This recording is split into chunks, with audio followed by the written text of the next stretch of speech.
અસાગામાં તંત્ર તરફથી યોજાયેલી લોક સુનાવણીમાં કરાયો વિરોધ। ઝઘડિયાના ઇન્દોર ગામમાં રેતીની લીઝો ફાળવવા વિરુદ્ધમાં લોકો આકરા પાણીએ।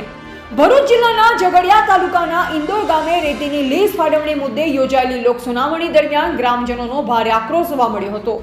ગ્રામજનોના ઉગ્ર ત્રણ વિરોધના કારણે લોક સુનાવણી અધૂરી રાખી અધિકારીઓને સ્થળ છોડવું પડ્યું હતું।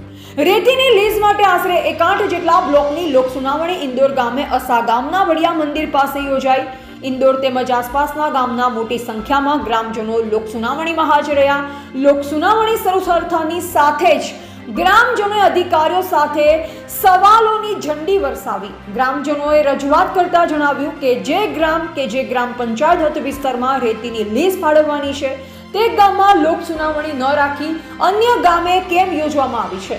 ઉપરાંત સ્થાનિક ગ્રામજનોને લોક સુનાવણી અંગે કોઈ પૂર્વ જાણકારી આપવામાં આવી ન હતી તેમજ તંત્ર દ્વારા કોઈ પ્રકારનો પ્રચાર પ્રસાર પણ કરવામાં આવ્યો ન હોવાનો કોઈ ઠરાવ લેવાયો ન હોવાનો મુદ્દો પણ ઉઠાવવામાં આવ્યો અને આરોપ લગાવ્યો। આ સાથે જ રેતીની લીઝ બાબતે ગ્રામસભા કે ગ્રામ પંચાયતનો હતો। ગ્રામજનોએ વધુમાં જણાવ્યું કે અનુસૂચિ 5 હેઠળ આવતા વિસ્તારમાં ગેરકાયદેસર રીતે રેતીની લીઝની ફાળવણી કરવામાં આવી રહી છે, જે એક મોટા ષડયંત્રની આશંકા ઊભી કરે છે। આ તમામ મુદ્દાઓને લઈ ગ્રામજનોએ ગુજરાત પ્રદૂષણ નિયંત્રણ બોર્ડના પ્રાદેશિક અધિકારી તેમજ પ્રાંત અધિકારી સમક્ષ કડક વિરોધ નોંધાવ્યો। ગ્રામજનોના સવાલો અને હોબાળોના કારણે લોક સુનાવણીની પ્રક્રિયા શરૂઆતમાં ઝટકી ગઈ। પરિસ્થિતિ વધુ તણાવપૂર્ણ બનતા સરપંચ અને સ્થાનિક આગેવાનોએ લોક સુનાવણી રદ કરવાની માંગ ઉઠાવી હતી। Reporter Naresh Parmar, Karjan, V7 news.